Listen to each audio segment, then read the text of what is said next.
Muy bien, es un gozo verles a todos.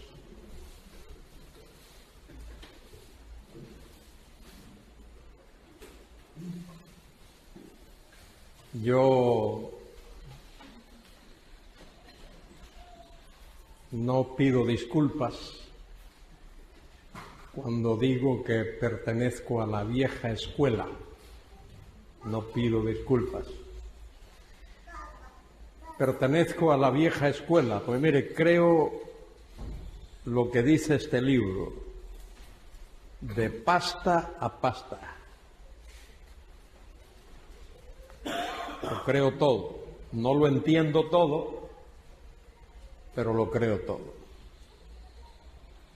Y lo acepto todo y procuro doblegarme a todo lo que este precioso libro dice y enseña. Creo en su inspiración, es decir, que fue escrito bajo la dirección del Espíritu Santo de Dios, por hombres de Dios. Creo en su inerrancia, es decir, que no hay error en este libro. Creo en su infalibilidad. Nada de lo que dice cae en el vacío. Creo que no hay contradicción en este libro. Hay cuestiones que tenemos que estudiar y armonizar. Pero Mateo no contradice a Marcos, ni Marcos contradice a Lucas, ni Lucas contradice a Juan, o viceversa. Ni Pedro contradice a Pablo, ni Pablo contradice a Santiago, o viceversa. Ni los profetas de la antigüedad se contradijeron unos a otros, ni los libros de la ley o los libros de la sabiduría. Hay una perfecta armonía en este libro porque es la palabra de Dios inerrante e infalible. Y para siempre está fija, firme, incólume en los cielos. Y esa es la palabra que creemos, que enseñamos y que predicamos, y si no lo hacemos así, tendremos que responder delante del Señor. Y esta palabra debe de interpretarse de manera normal, natural, llana, histórico-gramaticalmente. Todo eso significa una cosa: debe interpretarse literalmente. Literalmente significa que uno toma el valor, el significado de cada palabra de las Escrituras según el autor original quiso expresarlo y darlo. No debemos de añadir, no debemos de quitar, debemos de ser fieles intérpretes de la palabra de Dios. Nuestra interpretación, si es gramatical, histórica, llana, normal, natural, debe ser objetiva.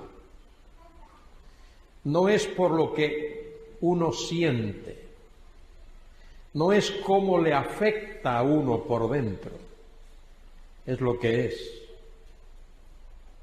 Yo miro esa silla y es una silla. Lo que es ese mueble no depende de cómo yo me sienta, cuáles sean mis sentimientos, cómo me afecta a mí, es lo que es. Y así es la palabra de Dios. Hoy día estamos viviendo en una etapa de subjetivismo. Subjetivismo. Se le llama también existencialismo. Cada cual cree como siente y como piensa y como le parece. En la Escritura eso no tiene lugar en las Escrituras. Los hombres que interpretaron la Biblia lo hicieron normal, literal y fielmente. Y eso es aplicable a toda la palabra de Dios. Porque dice 2 Timoteo 3:16, toda la Escritura, pasagrafía, dice el griego, toda la Escritura es inspirada por Dios, soplada por Dios, tiene su origen en Dios.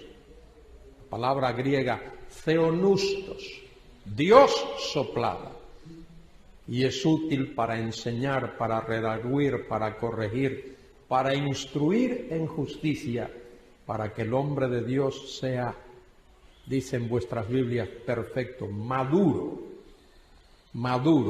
enteramente preparado para toda buena obra. De manera que por eso estamos aquí estudiando, porque creemos en la palabra de Dios. Y debo de decir algo respecto a la música, porque el último día mencioné una canción que tal como está escrita no se ajusta a lo que dice la Escritura, pero ese trocito de letra ahí se puede cambiar, porque alguien lo escribió así y no se percató tal vez de que las naciones no se van a unir como hermanas. Los creyentes sí, vamos a ir unidos como hermanos. Incluso aquellos que hoy están desunidos, el día ese van a tener que unirse, porque o se unen o se quedan, o se unen o se quedan. Y con esto de la música, una de las razones, entre otras, por la que me gusta venir aquí es por la música, porque aquí hay gente que toca unos instrumentos ahí que a mí me gustan muchísimo. Pero la música es muy importante en la iglesia, muy importante. Agradecemos mucho en la cuestión esta de los adelantos electrónicos, pero una de las cosas que no me gusta de estos adelantos electrónicos es que hace que los creyentes ahora no traigan sus himnarios, porque se les va a proyectar los himnos ahí, y entonces nadie trae el himnario. El himnario ha sido el libro más cercano al creyente después de la Biblia. El libro más utilizado por los cristianos después de la Biblia ha sido el himnario. Y es importante que entendamos esta cuestión música, porque mire, hoy día el maligno se mete en las iglesias por la música, muchos no quieren cantar los himnos y no quieren leer la música, y es triste ver, yo tengo que viajar por muchos lugares del mundo, y a veces tengo que tolerar lo que se toca y lo que se canta. Tengo que tolerarlo, no tengo otra opción. No voy a armar ahí una revolución en ese momento. Pero mire, hoy día hay un desorden, porque se ha cogido música pagana, música del mundo, y se le ha puesto letra cristiana. ¿Sabéis que en muchas iglesias En Norteamérica hoy lo que se canta y lo que se escucha es lo que se llama por ahí hard rock. ¿Habéis oído eso a los músicos? El hard rock. Ya ni siquiera es el rock and roll de Elvis Presley, ni de los Beatles. Ya los Beatles ahora, mira, serían enanos comparados con el rock ese de hoy día. Y eso es ese ritmo estridente, ese ritmo ininterpretable, pues no se puede interpretar, es el que se está utilizando en muchos sitios para cantar. Yo agradezco mucho otra vez el hecho de que soy de la escuela antigua, porque todavía puedo coger el himnario y cantar los himnos clásicos escritos por hombres y por mujeres, hombres y mujeres cristianos, que tenían dos cualidades importantes. Sabían música y sabían teología, y unieron esas dos virtudes, la música con la teología. Y se cantaba de manera que nuestro espíritu, nuestro hombre interior, nuestra alma era elevada y era edificada. Hoy no se hace eso. Hoy lo que se procura es elevar las emociones. Mucha emoción, mucho ritmo, mucho movimiento. Y la gente cree que eso es adorar, y eso lejos está de ser la adoración que la Biblia nos manda a rendir a Dios. Bueno, hace años, muchos años, me leí un librito. El autor lo escribió alguien mucho, pero mucho más antiguo que yo. Un tal Gregory. Y Gregory fue profesor de una universidad muy famosa en los Estados Unidos. Era un creyente. Y él escribió este librito pequeño, sí, pero muy útil. Se titula Las 7 leyes de la enseñanza. No voy a preguntarlo porque no creo que haya aquí un ser vivo aquí, aparte del que está hablando, que se lo haya leído. No lo creo. Y si hubiese alguien aquí que se lo haya leído, es alguien rarísimo. ¿Verdad? Alguien se... ¿Eh? Tú lo leíste, bueno, tú eres un ser raro, ya, yo lo sabía. Creo que Flora estará de acuerdo conmigo, que eres raro. Bueno, este librito se llama así, Las 7 leyes de la enseñanza, porque comienza hablando de lo que es enseñar y comienza hablando de la ley del maestro. Hay una ley que es la ley del maestro. El maestro debe conocer lo que enseña, debe de estar empapado de lo que va a enseñar, ¿no? Saturado. Y luego hay la ley del alumno. La ley del maestro no solo dice que el maestro debe estar saturado de lo que va a enseñar, sino querer enseñar. Y luego la ley del alumno. El alumno debe querer aprender. Y debe de concentrarse para aprender. La tercera es la ley de la lección. La lección, cómo se estudia, uno va de lo conocido a lo desconocido. La ley del maestro, la ley del alumno, la ley de la lección. Luego, la ley del vocabulario. Si yo uso aquí palabras ajenas a vosotros y no las defino, estaríais aquí mirando los rostros sin saber de qué se está hablando. La ley del vocabulario. Luego hay la ley de la comunicación. Uno debe saber comunicar lo que uno enseña a veces por medio de audiovisuales, por medio de ilustraciones, por medio de varias cosas. Y luego la sexta ley es la ley del repaso. Lo que uno estudia tiene que repasarlo. Yo recuerdo cuando estudiaba en la escuela bíblica y en el seminario y en la universidad, tomaba notas de lo que mis profesores decían y eran puros garabatos. Pero luego llegaba a casa y lo pasaba en limpio. Y repasaba esas notas. Esa es la ley del repaso.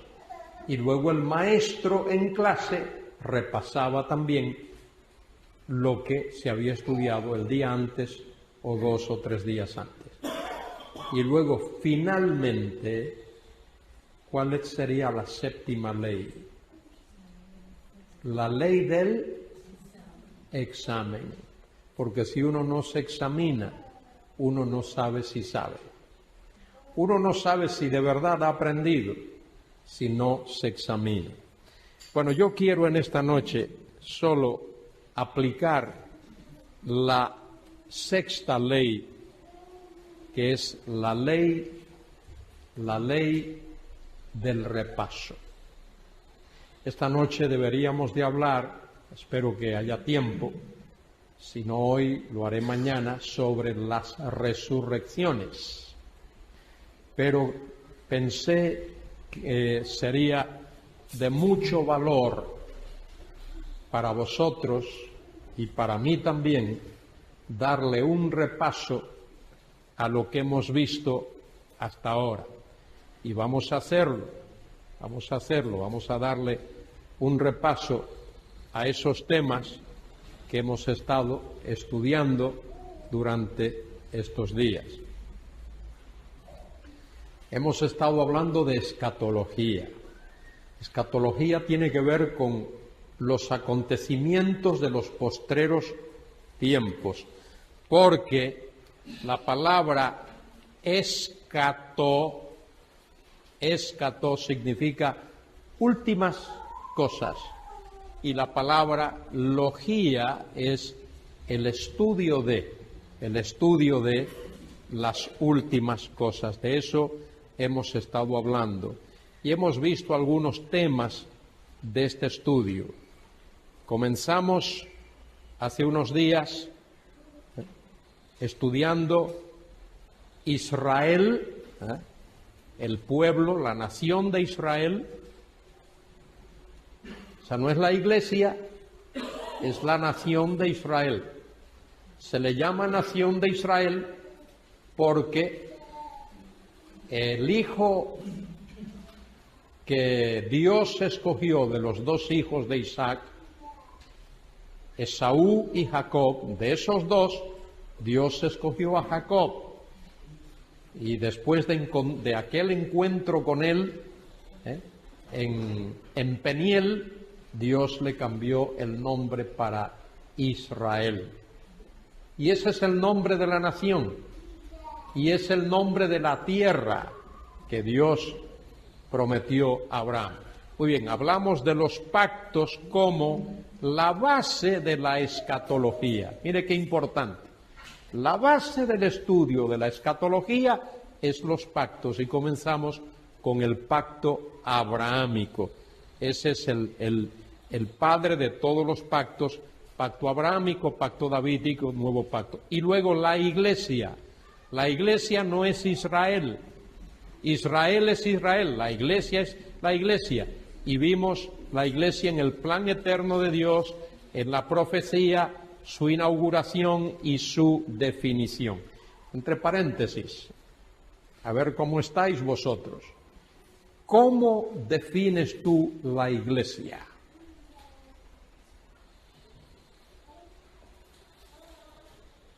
¿Cómo la defines? Bueno, ya ese silencio vuestro ya me dice. Ah, bueno. Sí, cuerpo de Cristo, pero ¿qué quiere decir eso? por eso di este pasaje, Efesios 3, 5 y 6.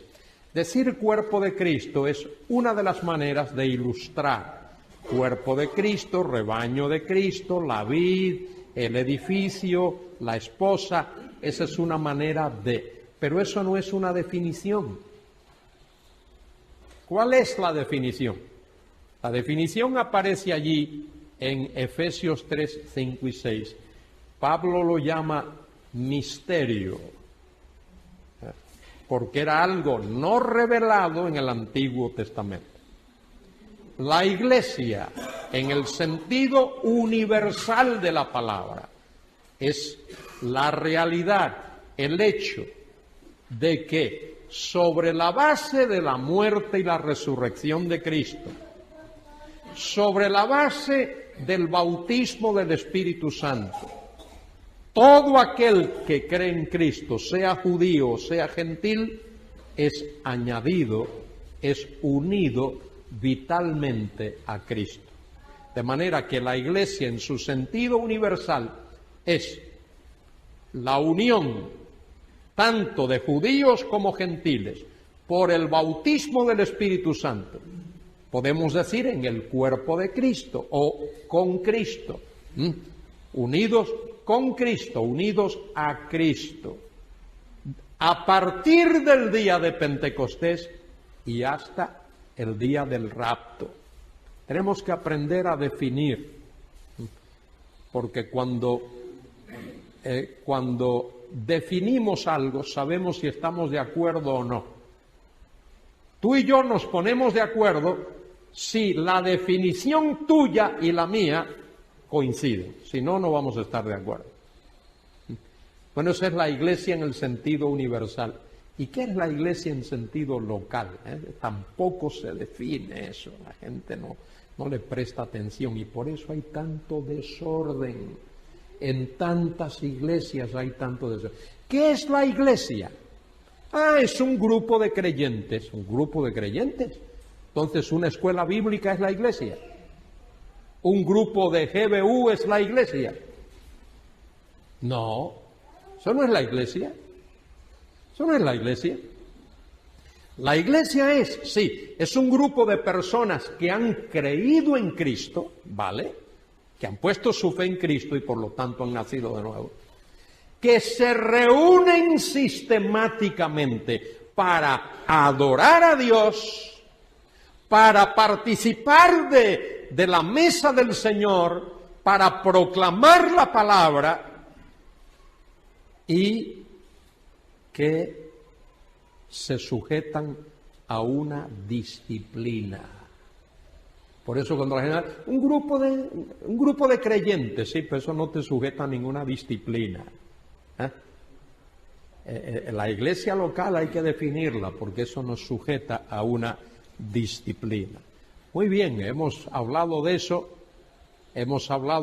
y también hemos hablado del pacto abrámico. Vamos a darle un repasito a esto rápidamente.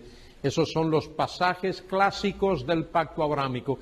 Génesis 12, Génesis 13, Génesis 15, Génesis 17, Lucas 1, versículos 72 en adelante, Hechos 3, 25, Hechos 7, 8. En todos esos pasajes se menciona el pacto abrahámico. Y luego el pacto mosaico, esos son los pactos bíblicos de los que hablé. El pacto mosaico no reemplaza al pacto abrahámico. Como dice Pablo en Gálatas, el pacto mosaico, el pacto de la ley de Moisés, fue dado paralelamente con el pacto abrahámico, porque en ese pacto Dios manifiesta el pecado de su pueblo y cómo el pueblo puede andar a la luz de lo estipulado por Dios. Éxodo 12 a Deuteronomio 34, todo eso tiene que ver con el pacto abrahámico. Éxodo 19, 8, el pueblo se comprometió. Todo el pueblo respondió ahora y dijo, todo lo que Jehová ha dicho, eso haremos. Ahora, ¿cuál es la gran diferencia entre el pacto abrahámico y el pacto mosaico? Mire, eso es para contestarlo así, después de haber hablado tanto. El pacto abrámico es incondicional, el pacto mosaico es condicional. Esas preguntas es para uno tenerlas ahí, en la punta de la lengua y soltarlas, no para pasarse uno 10 minutos pensando a ver lo que es. No. Después de todo lo que se ha dicho, pues es para uno poder contestarlo enseguida. Luego el pacto davídico. El pacto davídico es una rama del pacto abrahámico. Porque en el pacto abrahámico, capítulo 17 de Génesis, Dios le dice a Abraham: reyes saldrán de tus lomos.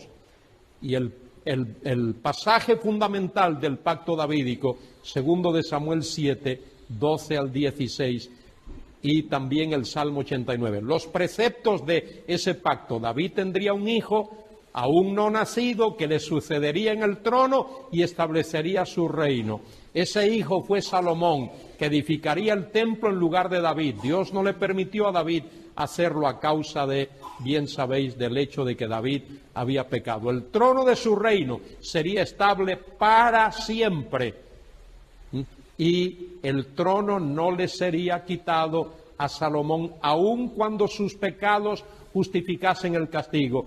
La casa de David, el trono y el reino serían estables para siempre. Esos son los preceptos del pacto davídico. ¿Y qué clase de pacto es el pacto davídico? Incondicional. Dios promete que ese pacto sería cumplido. Y fíjense si es así. A pesar de todos los pecados de los descendientes de Abraham a través de Isaac, de Jacob y de David, cuando llegamos a los evangelios, se habla de ese reino.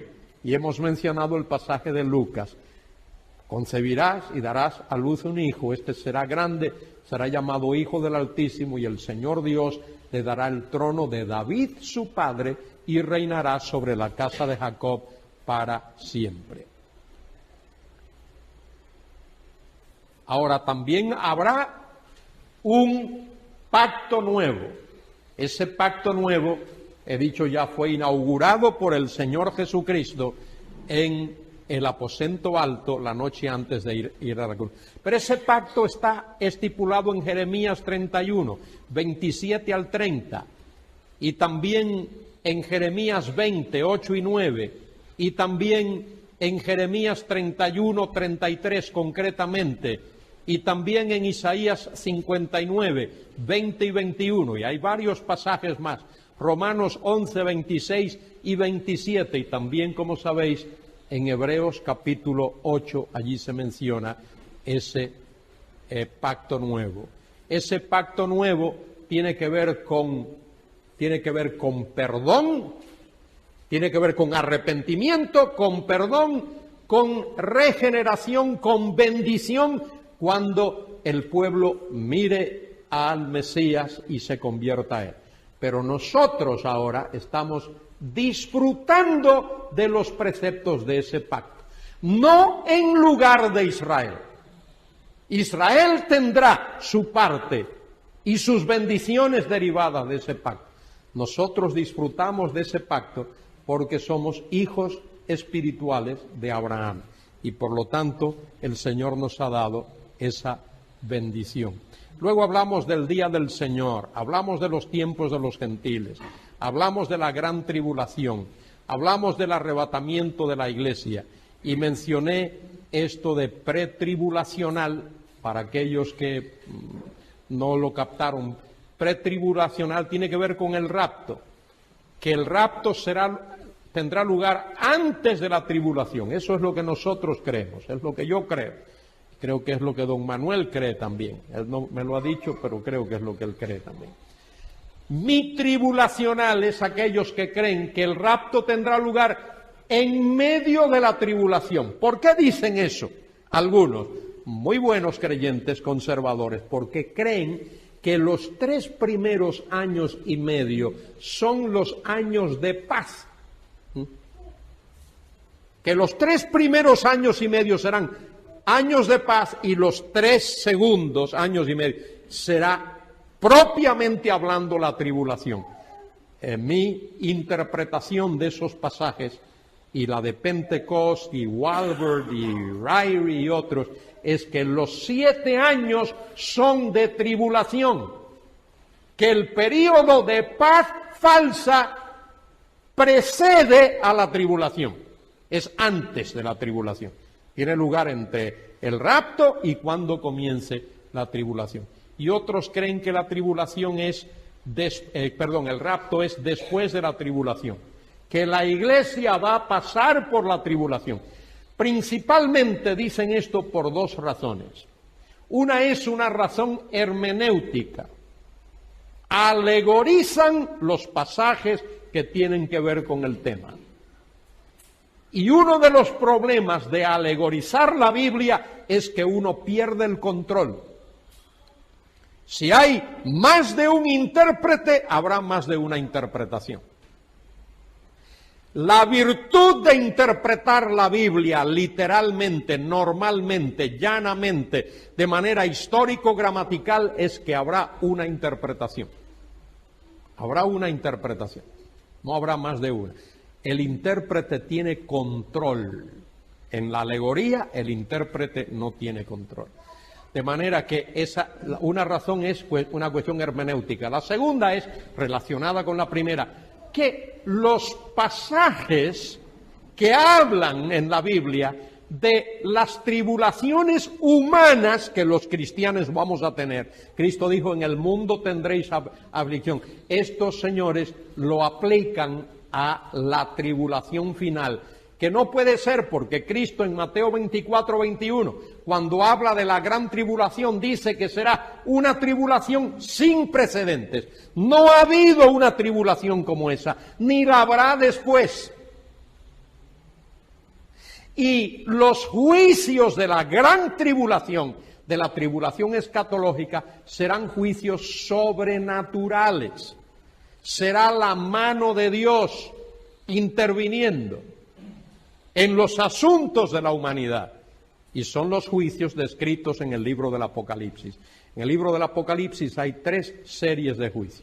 Juicio de los sellos, juicio de las trompetas, juicios de las copas. Y esos juicios son consecutivos, no simultáneos. Y esos son los juicios que tienen que ver con la gran tribulación. Muchos de esos juicios preceden la venida de Cristo. Los de los sellos y los de las trompetas. Los juicios de las copas son simultáneos con la venida de Cristo a la tierra. Y luego algunos creen en un arrebatamiento parcial. Por ahí circuló hace muchos años los libros de Watchman Nee. No sé si hay alguien aquí que leyó En la vida cristiana normal, la iglesia normal, siempre usándola.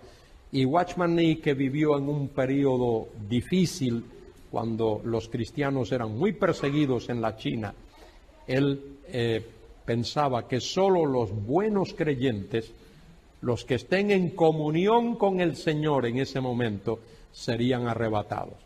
Eso es una especulación, porque después del rapto, como sabéis, habrá el tribunal de Cristo, donde las obras de los creyentes serán examinadas.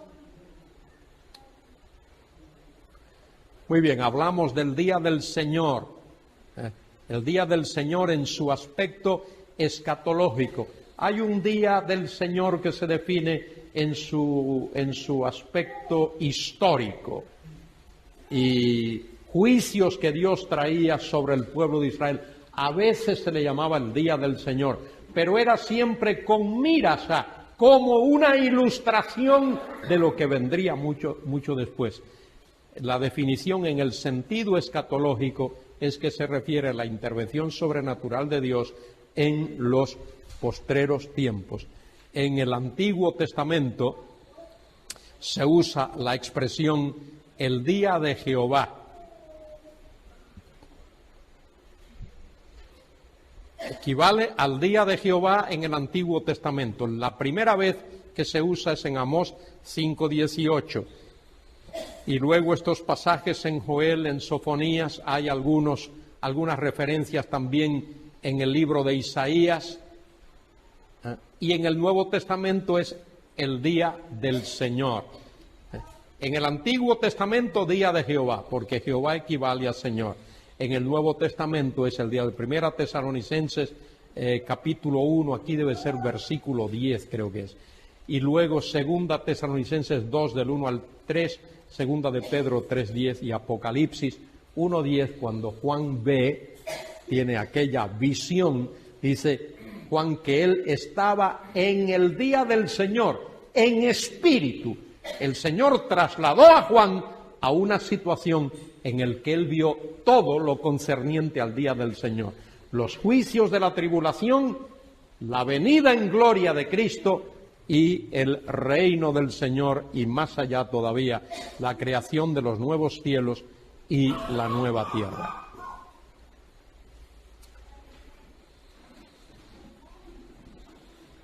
De manera que el día del Señor escatológicamente tiene que ver con los acontecimientos que tendrán lugar. Esto es importante, mire, inmediatamente antes de la venida de Cristo, simultáneamente con la venida de Cristo e inmediatamente después de la venida de Cristo.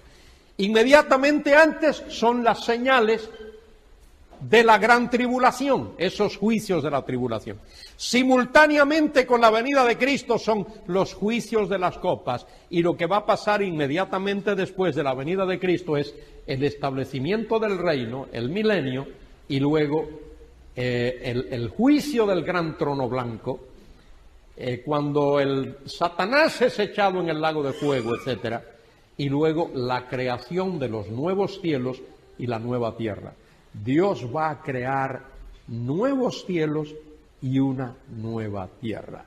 A veces los cristianos hemos pensado el cielo y nos hemos imaginado el cielo como algo así un poco, pero el cielo será para nosotros la nueva tierra que el Señor va a crear, y en esa nueva tierra afincada, en esa nueva tierra, ahí estará la nueva Jerusalén, la ciudad que el Señor fue a preparar, esa que se describe en Apocalipsis, capítulo 21. Allí se habla del trono y del río que fluye del trono y del árbol de la vida que está a ambos lados del río y de las calles y de los muros y de las puertas y todo eso. Bueno, eso será el cielo para los creyentes. Allí estará el Señor y allí estaremos con Él y allí le veremos cara a cara. Hemos hablado también de los tiempos de los gentiles, los tiempos de los gentiles. Lucas 21-24, el periodo de tiempo que transcurre entre la destrucción de Jerusalén, año 586, y la segunda venida de Cristo en gloria a la tierra. ¿Por qué esa fecha? Porque en el año 586, con la destrucción de Jerusalén, Israel perdió su independencia y hasta el día de hoy no la ha recuperado de manera completa. Sigue dependiendo de naciones fuertes que la protegen y que la ayudan. Y los tiempos de los gentiles culminarán cuando Cristo venga otra vez. La mejor manera de pensar en esto es recordar la estatua de Daniel capítulo 2. La cabeza de oro, el reino babilónico, Nabucodonosor, 586. Luego, Medo-Persia, Greco-Macedónico, el Imperio Romano, y luego los pies de barro y la piedra esa que representa la segunda venida de Cristo, contrario a los que creen los amilenaristas. Los amilenaristas creen que esa piedra que golpea la imagen representa la primera venida de Cristo. Absurdo. Cuando Cristo vino la primera vez, Él no destruyó al Imperio Romano. En un sentido, el Imperio Romano lo destruyó a Él. Y Él no terminó con los reinos de la tierra. Cuando esa piedra golpea esa imagen que representa los reinos del mundo, el imperio gentil del mundo, esa piedra va a moler, a triturar, a pulverizar todos los componentes de esa imagen, el barro, el hierro, el bronce, la plata, el oro, y el viento se lleva todo eso, y esa piedra se convierte en un gran monte que abarca, que cubre toda la tierra, y eso representa el imperio, el reino terrenal de Cristo en esta tierra. ¿Qué más hemos visto? Hemos hablado también de la gran tribulación, la semana 70 de Daniel. De esto hemos hablado. La gran tribulación equivale a la semana 70 de Daniel. Es resumida por Cristo en Mateo 24, eso lo vimos también. Mateo 24, cómo el Señor resume ahí Daniel 9:27. Pero es descrita esa semana, esa gran tribulación, en detalle en los capítulos 6 al 19 del Apocalipsis. Daniel 9:27 es el enunciado, la declaración, resumida por Cristo en Mateo 24 y luego descrita en detalle en los capítulos 6 al 19 del Apocalipsis.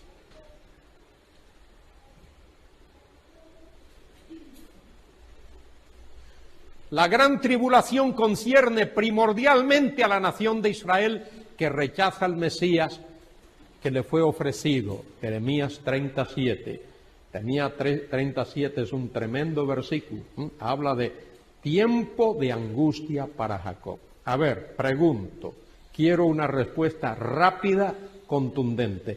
¿Por qué la gran tribulación concierne primordialmente a Israel?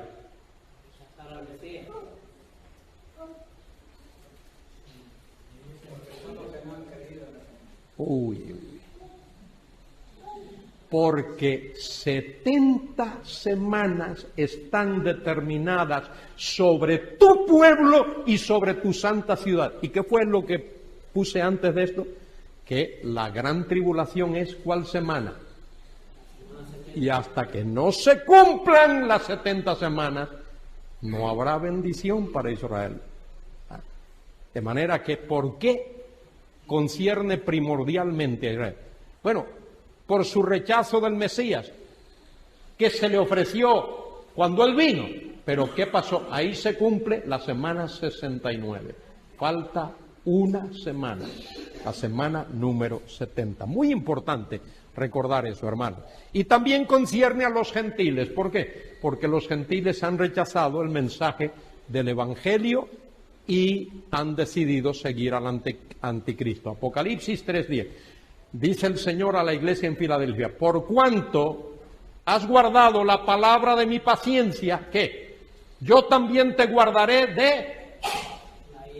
No, dice de la hora de la prueba. No dice te guardaré de la prueba, porque los postribulacionistas creen que la iglesia va a ser guardada a través de la prueba. Pero eso no es lo que dice el texto. El texto dice, te guardaré de la hora misma de la prueba, que ha de venir sobre el mundo entero. Y luego, ¿qué sigue? ¿Qué palabrita sigue? Una palabrita muy importante. Para. Propósito. ¿Para qué? Para probar a los moradores de la tierra. Y los moradores de la tierra, mire esa palabrita, moradores de la tierra, en el griego es la palabra katoikuntes. Katá es una preposición que se usa ahí como prefijo, que indica algo que va hacia abajo. Y oikuntes es de oikeo, que significa habitar, como uno que habita en su casa. Katoikuntes, los moradores de la tierra, se refiere a personas, mire, cuya mente, corazón, anhelo, deseo, quehacer, interés, todo eso es la tierra. No quieren saber del cielo, ni de Dios, ni de la salvación, ni del perdón, ni de Cristo, ni de la Biblia. No les interesa. Lo único que les interesa es la tierra, para seguir haciendo lo que han estado haciendo hasta hoy. ¿Qué más hemos visto hasta aquí? Bueno, hemos visto lo del rapto de la iglesia, he hablado de esto, el traslado de la Iglesia, el cuerpo de Cristo, a la casa del Padre, es decir, al cielo. Hay 4 posturas respecto del rapto. De esto hemos hablado ya, de alguna manera. Parcial, creen que solo los buenos cristianos, ya lo hemos visto. Postribulacional, que la Iglesia pasará por la tribulación. Otros creen que la Iglesia será arrebatada en medio de la tribulación, ya lo he explicado, y por supuesto nuestra postura es pretribulacional. Algunos creen que la Iglesia no pasará por la tribulación, sino que será arrebatada antes. Esa es la postura que entendemos como correcta. De esto no hemos hablado, de esto vamos a hablar mañana. Pero vamos a ver algo respecto de la resurrección. De esto vamos a hablar mañana. Segunda venida de Cristo y el milenio.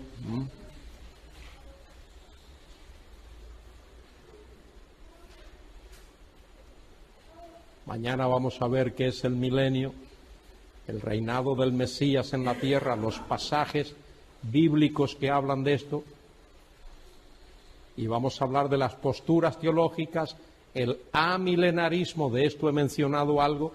Esta A que está ahí significa sin o no, es decir, que no habrá ningún reinado terrenal de Cristo, que el reino se está cumpliendo ahora en la Iglesia, que la Iglesia reemplaza a Israel, y como he dicho ya, el amilenarismo utiliza el sistema alegórico para interpretar, y por eso cae en ese error. El postmilenarismo cree que habrá un periodo de paz en la tierra, paz universal, después del cual Cristo regresará. Esa paz tiene que ver con el hecho, según ellos, de que habrá una evangelización del mundo por parte de la Iglesia. Y lo que no se dan cuenta es que cada año que pasa nos quedamos atrás. Hoy mismo dicen que la cristiandad, ahí se incluye todos los grupos, es como el 8% de los habitantes de la tierra. Así es que si esos todos fuesen creyentes de verdad, mire todavía el tramo que habría que recorrer. De manera que eso no es una postura correcta. Creo que esta es la postura correcta que vamos a ver. Es la creencia que las profecías, tanto del Antiguo como del Nuevo Testamento, deben de interpretarse de manera natural, normal, literal, que Israel y la Iglesia no son la misma cosa,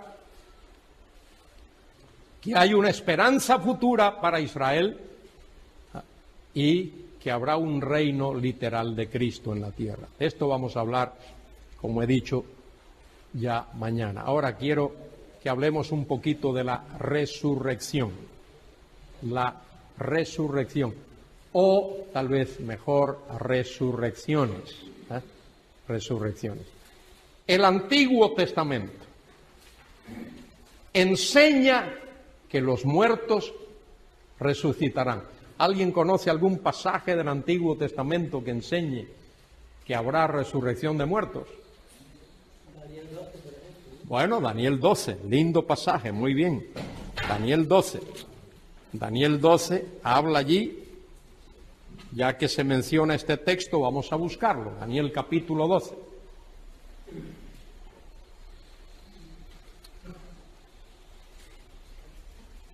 Verso 2. Y muchos de los que duermen en el polvo de la tierra serán despertados, unos para vida eterna y otros para vergüenza y confusión perpetua. Ahí está el versículo. ¿Qué deducen los amilenaristas de ese versículo? Si alguien ha leído algo de esto.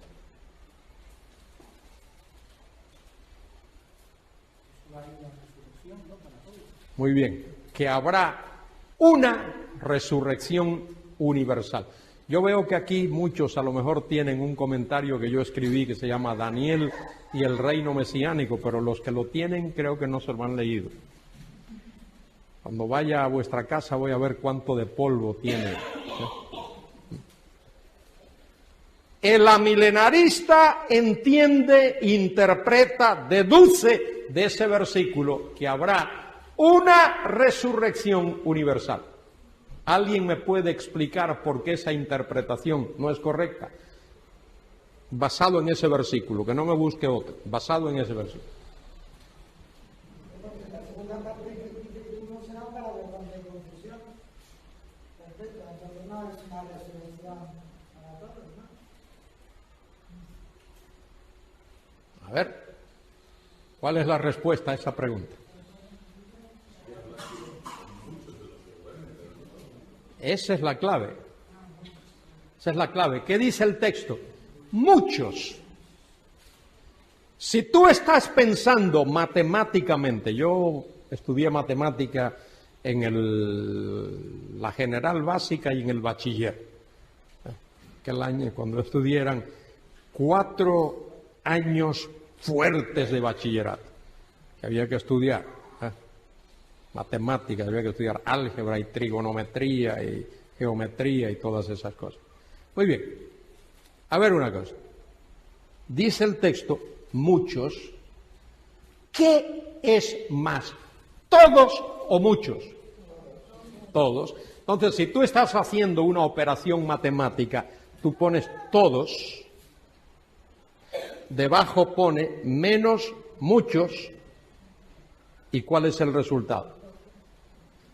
El resto, algunos, el resto, los que quedan, y eso es lo que el versículo está diciendo. Mire qué sencillo es el texto, no es tan complicado.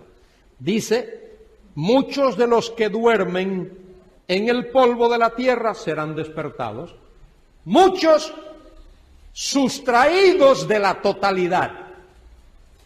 La totalidad está muerta, enterrada. De esos que están enterrados, muchos son resucitados, pero el resto queda en el sepulcro. ¿Me entendéis? ¿Me seguís? Vamos a leer el resto. Polvo de la tierra. Unos, esos que son resucitados, esos muchos, para vida eterna. Los que se han quedado, que no fueron resucitados, esos para vergüenza y confusión perpetua. Porque esos que no son resucitados, cuando los muchos sean resucitados, serán resucitados ¿cuándo? ¿Cuándo? ¿Cuándo? En el trono blanco, el juicio, el gran juicio del trono blanco, Apocalipsis 20 del 11 al 15. Ahí es cuando resucitan esos. ¿Y para qué resucitan? Para vergüenza y confusión perpetua. Porque así como cuando el rapto tenga lugar, todos los que comparecen delante del tribunal de Cristo, todos son creyentes, los que comparezcan delante del gran trono blanco, todos son inconversos. Muy bien, la resurrección. Tanto el Antiguo como el Nuevo Testamento enseña que habrá una resurrección. Hemos visto Daniel 12:3, Filipenses 3:20 y 21, Juan 5:28, 29. Tremendo pasaje ese de Juan 5. Mire lo que dice el Señor ahí. San Juan capítulo 5, versículos 28 y 29. Dice el Señor, no os maravilléis de esto, porque vendrá hora cuando todos los que están en los sepulcros oirán la voz del Hijo de Dios. Y los que hicieren lo bueno, eso equivale a los muchos de Daniel, saldrán a resurrección de vida. Mas los que hicieron lo malo, eso es los que quedan hasta el final, a resurrección de condenación. De manera que ahí está el texto, ahí está el texto. Los versículos, la Biblia habla de 2 clases de resurrecciones. 2 clases. 2 clases. Habrá una primera clase, aunque la Biblia no usa la palabra clase, yo tengo que usarla teológicamente para explicar esta cuestión. Habla de una primera clase y de una segunda clase. Primera clase porque, como acabamos de leer ahí en San Juan 5:28, es resurrección para vida. Esa sería primera clase. Pero la primera clase de resurrección es en etapas. No resucitan todos el mismo día, no resucitan todos a la vez. Esto lo explica Pablo en 1 Corintios capítulo 15. Habla de, creo que es versículo 24. Dice Pablo allí, en su orden. Mire lo que dice allí Pablo. En su orden. Dice, versículo 23. Pero cada uno en su debido orden. Y esa palabra que ahí se traduce orden, tagma en el griego, orden es como rango, es la palabra rango, como en el ejército, ahí, rango. Bueno, esa es la palabra que se utiliza ahí, orden. Y él va a describir luego cómo será ese orden, cómo será ese orden. La primera clase de resurrección, esta es para vida, se realizará en etapas. Resurrección de Cristo. Él es el primero en la resurrección, lo que dice el texto. Luego, resurrección de la iglesia, los que son de Cristo en su venida. Todo eso es primera resurrección. ¿Por qué es primera resurrección? Porque es para vida, es para el cielo, es para la gloria, es para felicidad eterna. Y luego, la resurrección de los santos del Antiguo Testamento, eso tendrá lugar al principio del milenio. Antes de que se inaugure el milenio, habrá esta resurrección de santos del Antiguo Testamento. Probablemente a eso es a lo que Daniel 12:2 se refiere. Y luego la resurrección de los mártires de la tribulación. Hay mártires de la primera mitad y de la segunda mitad de la tribulación. La resurrección de esos mártires también será primera resurrección. De manera que esto se refiere a primera clase de resurrección. ¿Por qué? Porque es para vida, para vida. Todo lo que es resurrección para vida es primera clase de resurrección. Luego la segunda clase será para condenación. Apocalipsis 20, del 11 al 15. Ese es un pasaje triste y doloroso. Apocalipsis 20, del 11 al 15, dice allí el apóstol: y vi un gran trono blanco, el que estaba sentado en él, de delante del cual huyeron la tierra y el cielo, y ningún lugar se encontró para ellos. Y vi a los muertos, grandes y pequeños, de pie ante Dios. De pie porque van a recibir la sentencia. Cuando el juez va a dictar sentencia, el reo tiene que ponerse en pie. Y los libros fueron abiertos, los libros, plural. Y otro libro fue abierto, el cual es el libro de la vida. ¿Por qué el libro de la vida? Para que los que están ahí vean que sus nombres no están inscritos en ese libro. ¿Y por qué no están inscritos?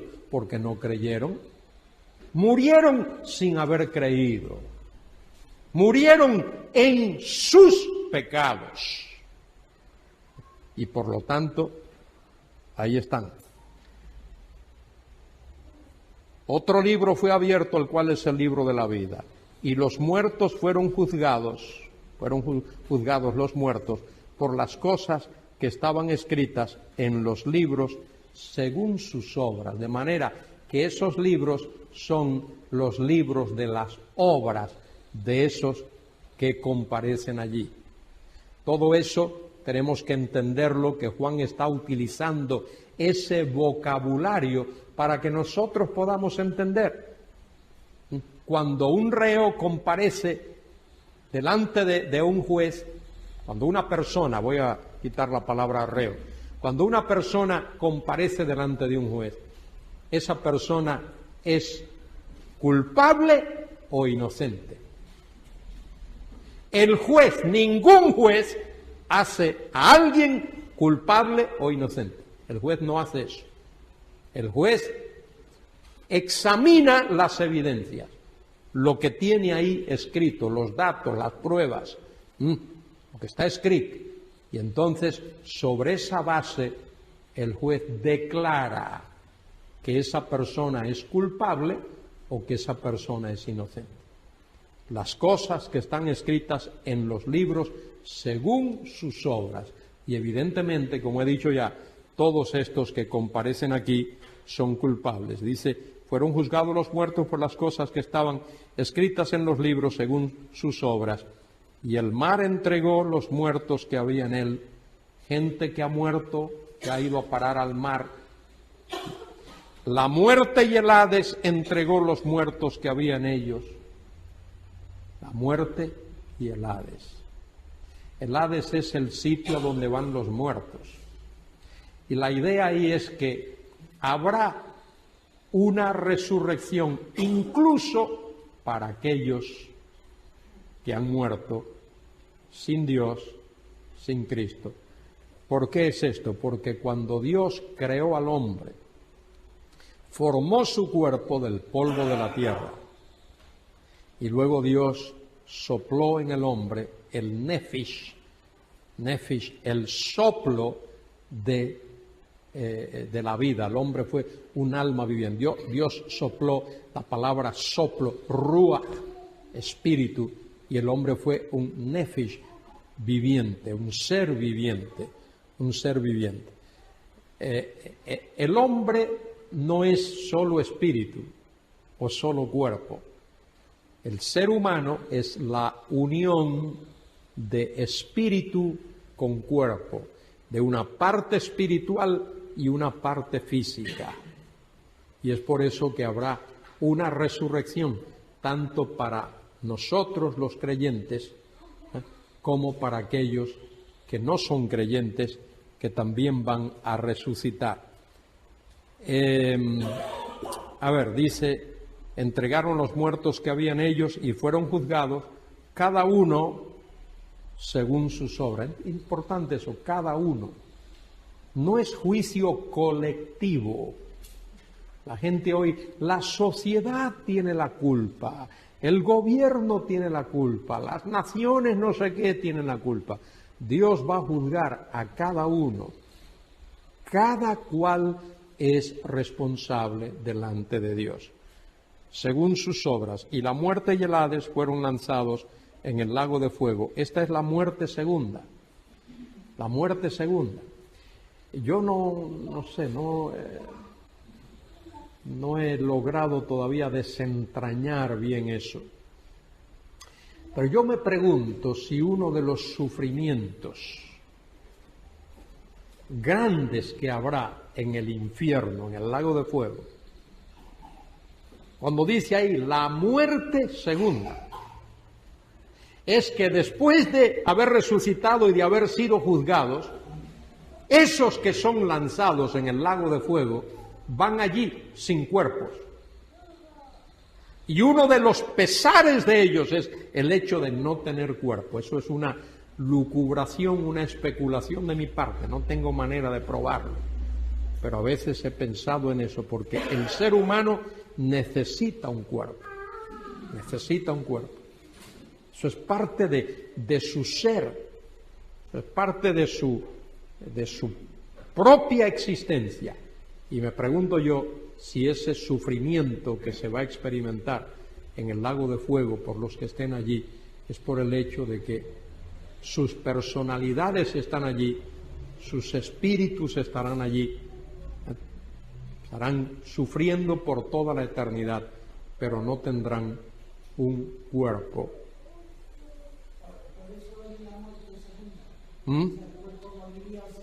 Bueno, sí, sobre esto de esta es la muerte segunda. La muerte segunda.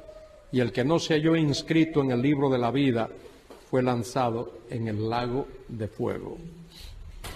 En 1 Corintios capítulo 15, Pablo habla ampliamente acerca del tema de la resurrección. Y ese es un pasaje tremendamente importante. Pablo basa la resurrección, toda resurrección está basada en la resurrección de Cristo. Porque en tiempos de Pablo, allí en Corinto, había algunos que negaban la resurrección. En el primer siglo hubo muchas herejías.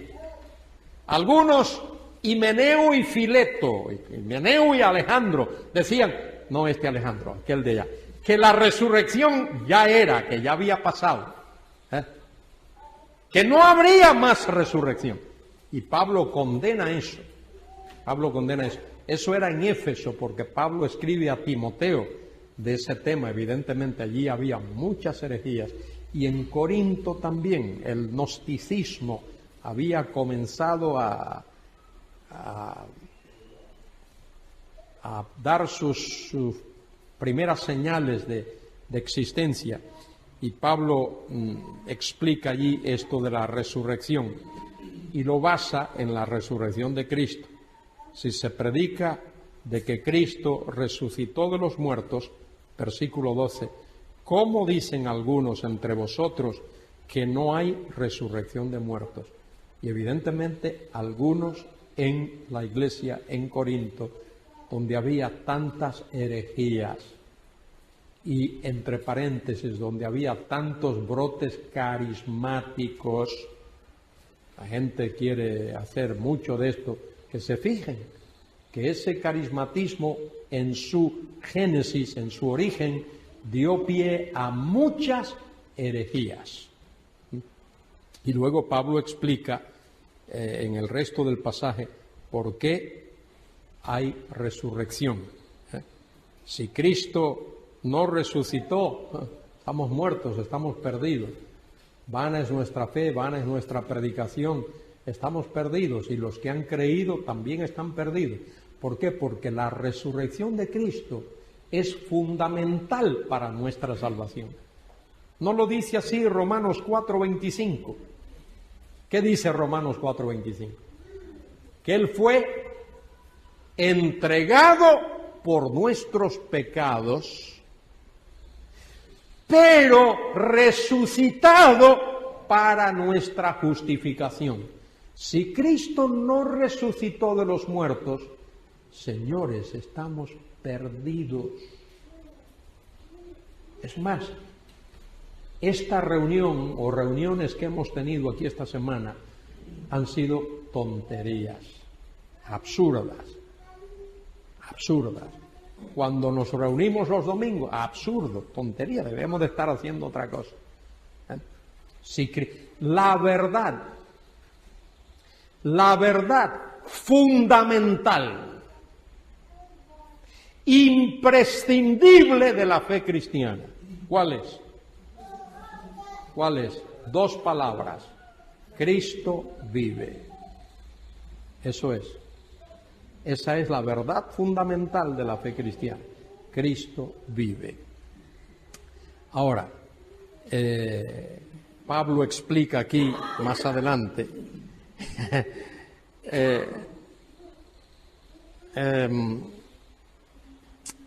capítulo 15. Mira el versículo 35. Mira el versículo 35 del capítulo 15 de 1 Corintios.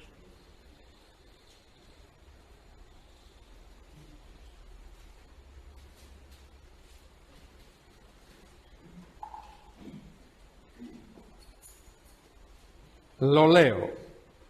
Pero dirá alguno, ¿cómo resucitarán los muertos? ¿Con qué cuerpo vendrán? ¿Y qué respuesta le da Pablo? Mire la primera palabra del versículo siguiente. ¿Qué le dice Pablo? Necio.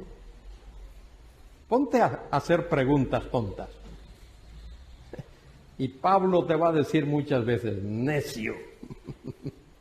Ahí está el versículo, siempre ha estado ahí, hermanos, ahí, de ahí nunca se ha apartado, de ahí no ha salido, desde que tengo una Biblia, ese versículo está ahí. Dice Pablo, necio.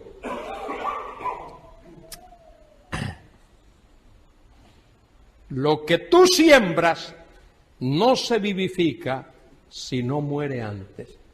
Planta un granito de maíz, millo, como le llaman aquí, millo. Planta un grano. ¿Cuándo va a surgir la plantita? Después de que ese granito ha muerto. Tiene que morir ese grano. Y cuando muere, la vida que tiene dentro ese granito surge. Surge. Y lo que siembras no es el cuerpo que ha de salir, sino el grano desnudo, ya sea de trigo o de otro grano. Pero Dios le da el cuerpo como Él quiso, y a cada semilla su propio cuerpo. No toda carne es la misma carne, sino que una es la de los hombres, otra carne es de las bestias, otra de los peces, otra de las aves. Y hay cuerpos celestiales y cuerpos terrenales. El cuerpo que nosotros tenemos ahora es un cuerpo terrenal. Este cuerpo que tenemos ahora solo sirve para la tierra. Miren los astronautas cuando van por ahí, tienen que ponerse todo ese... No pueden ir como vamos nosotros, no pueden salir, tienen que ir vestiditos de trajes de astronautas, porque este cuerpo está hecho para esta tierra. Hay cuerpos celestiales y cuerpos terrenales, pero una es la gloria de los celestiales y la otra de los terrenales. Una es la gloria del sol, otra de la gloria de la luna, otra la de las estrellas. Pues una estrella es diferente a otra en gloria. Así también es la resurrección de los muertos. Se siembra en corrupción, resucitará en incorrupción. Se siembra en deshonra, resucitará en gloria. Se siembra en debilidad, resucitará en poder. Se siembra cuerpo animal, cuerpo psíquico, cuerpo animal, resucitará cuerpo neumáticos, cuerpo espiritual. Yo no he puesto ese versículo ahí. Ahora tenemos un cuerpo que es para esta tierra, para este mundo. Pablo le llama un cuerpo animal en el sentido de que es el cuerpo que está preparado para este medio. Pero un día tendremos un cuerpo espiritual. Ahora estamos hechos de una sustancia material. Un día Dios nos va a dar un cuerpo que estará hecho de una sustancia espiritual, un cuerpo apto para el cielo, para la eternidad, para estar en su presencia. Se siembra cuerpo animal, resucitará cuerpo espiritual. Hay cuerpo animal y hay cuerpo espiritual. Así también está escrito, fue el primer hombre, el Adán del Génesis 1 y 2 y 3, Adán, alma viviente. Dios sopló en sus narices el ruaj de la vida y fue el hombre un ser viviente. Dice ahí un alma viviente. El postrer Adán, que es Cristo, espíritu vivificante. Mas lo espiritual no es primero, sino lo animal, luego lo espiritual. El primer hombre es de la tierra, terrenal.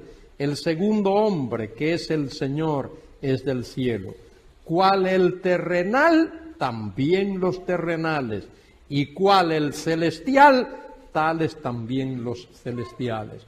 Un día tendremos un cuerpo, como dice Pablo allí en Filipenses 3, 20 y 21, dice, porque nuestra ciudadanía, la palabra que aparece allí, dice el griego polituma, ahí viene la palabra política o viene la palabra comunidad, como la comunidad británica. Nuestra ciudadanía está en los cielos.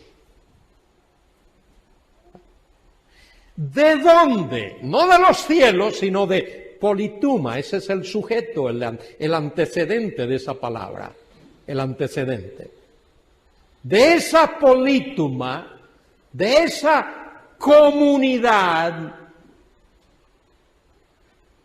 de donde esperamos, de ahí esperamos al Señor, nuestro Salvador, Jesucristo. Dice Pablo, el cual transformará este cuerpo de nuestra humillación, este cuerpo que ha sido humillado por el pecado, y lo transformará. Habrá una metamorfosis, lo transformará en un cuerpo semejante al cuerpo de la gloria suya. Yo soy de los que piensan, esto lo aprendí de un maestro mío, tremendo profesor, Chester Woodring, anciano de una de nuestras asambleas en Dallas. Tremendo maestro, me enseñó cosas tremendas, cosas que ahora yo reflexiono y digo, qué barbaridad. Él nos decía, cuando estuve leyendo el pasaje hoy en San Juan 20, cuando el Señor apareció a María Magdalena, y dice que el verbo que usa allí es doqueo. A Magdalena le pareció, lo confundió. María Magdalena lo confundió con el hortelano. Y Chester Woodring nos decía, el Señor que vamos a ver no se parece en nada a un hortelano. No habrá manera de confundirlo. Y efectivamente, si uno lee Apocalipsis 1, donde es descrito de cabeza a pies, no hay manera que se pueda confundir con un hortelano. Y su idea era una sugerencia, y yo creo que tiene mucha razón. Esto no es para que alguien lo tome dogmáticamente, que entre la ascensión a la gloria y su sentarse, por así decir, a la diestra del Padre, el Señor recibió el cuerpo de su gloria, el cuerpo de la gloria suya, que no es exactamente el cuerpo con el cual Él resucitó de los muertos. Es el cuerpo de Él que nosotros vamos a ver, que se describe allí en Apocalipsis capítulo 1, su cabeza, su cabello, sus ojos, sus lomos, su vientre, sus piernas, sus pies de bronce bruñido. Y ahí no se habla nada de que las marcas de los clavos. Yo sé que eso a veces pesa un poco en nosotros, porque esperamos que cuando lleguemos al cielo vamos a poder identificar al Señor por las marcas de los clavos en sus manos y la herida en su costado. La Biblia no dice eso, dice que verán aquel que traspasaron, pero no verán, no dice que lo identificaremos, pero sí lo identificaremos como está descrito allí en Apocalipsis capítulo 1.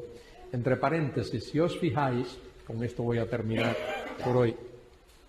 Si os fijáis, todas las veces, tanto en el Antiguo Testamento como en el Nuevo Testamento, ya con esto lo vamos a ver mañana, tanto en el Antiguo como en el Nuevo Testamento, todos los que han visto al Señor, todos, Moisés, Isaías, todos los que han visto al Señor, Daniel, han caído al suelo como muertos.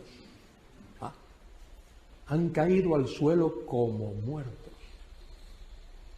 por el poder y el resplandor y la gloria y la santidad de su presencia. Digo esto por esta cuestión que yo oigo por ahí de los carismáticos, que el Señor me dijo, que oí la voz, que lo vi no sé dónde, que tuve, y siguen sonrientes, muy campantes, como si nada hubiese ocurrido. Y yo lo que os digo es, leed la Biblia y ved que todo aquel que ha tenido la experiencia de haber visto al Señor, todos, sin excepción, han caído al suelo como muertos. Porque Él es santo, santo, santo, glorioso. Y ese es el Cristo que esperamos. Ese es el Cristo en cuya presencia anhelamos estar. Y vamos a estar. Y lo vamos a ver su rostro. Y vamos a tener su nombre escrito. Amén. No hay preguntas esta noche, ¿verdad que no? Ahí había una escrita, ¿no? Ah, sí, es verdad. Mire que había una aquí. Gracias, don Manuel. En el arrebatamiento,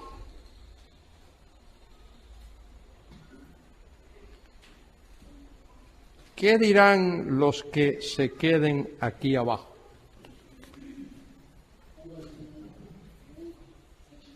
¿Qué dirán? Yo no sé lo que dirán porque la Biblia no nos dice. Podemos especular. Podemos especular. Si alguien quiere especular conmigo, pues yo lo invito a especular. Dirán, algún extraterrestre se los llevó. Hubo una invasión de Marte o de un planeta de eso por ahí y se los llevó. Pero mire, la gente se va a reír de Janeiro en esos días, ¿eh? La gente no, como que nada, como nada. Eso de que la gente va a estar alborotada y todo eso, nada.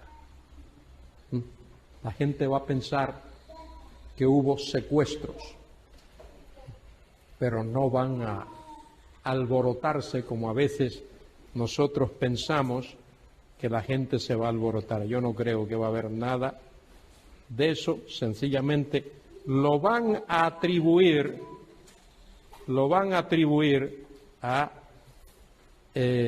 causas naturales y supongo que después lo lamentarán. Me recuerdo, creo que es en el capítulo 12 de San Juan, donde el Señor hace una oración al Padre Celestial y dice que se escuchó una voz del cielo que decía, lo he glorificado y lo glorificaré otra vez.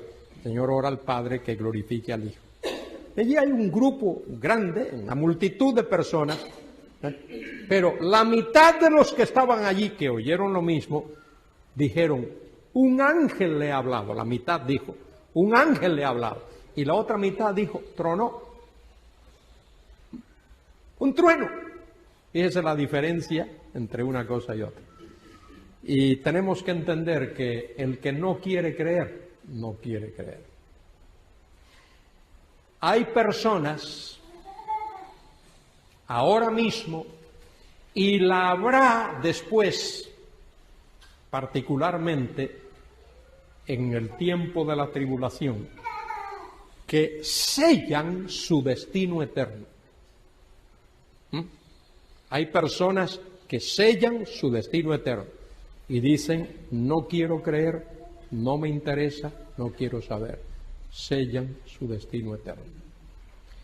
Por supuesto, el rapto es o será un acontecimiento lo suficientemente importante para que muchos respondan. Pero os voy a leer algo y con esto terminamos. Os voy a leer lo que Pablo escribió a los tesalonicenses, precisamente hablando de ese periodo, de ese tiempo. Segunda a los tesalonicenses 2.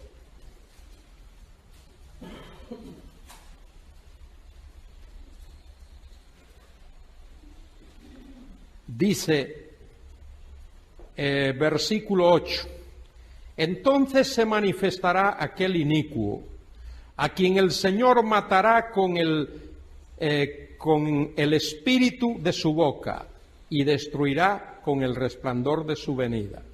Inicuo cuyo advenimiento es por obra de Satanás, con poder y señales y prodigios mentirosos, y con todo engaño de iniquidad para los que se pierden. Mire eso, todo engaño de iniquidad para los que se pierden. Pregunta, ¿por qué se pierden los que se pierden? Mire lo que dice el texto. Por cuanto no recibieron. La palabra recibir ahí es de un verbo griego, lambano, que significa dar la bienvenida. No recibieron el amor de la verdad para ser salvos.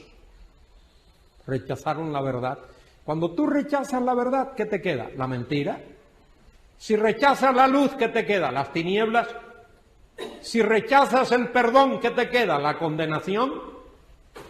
No hay otra opción.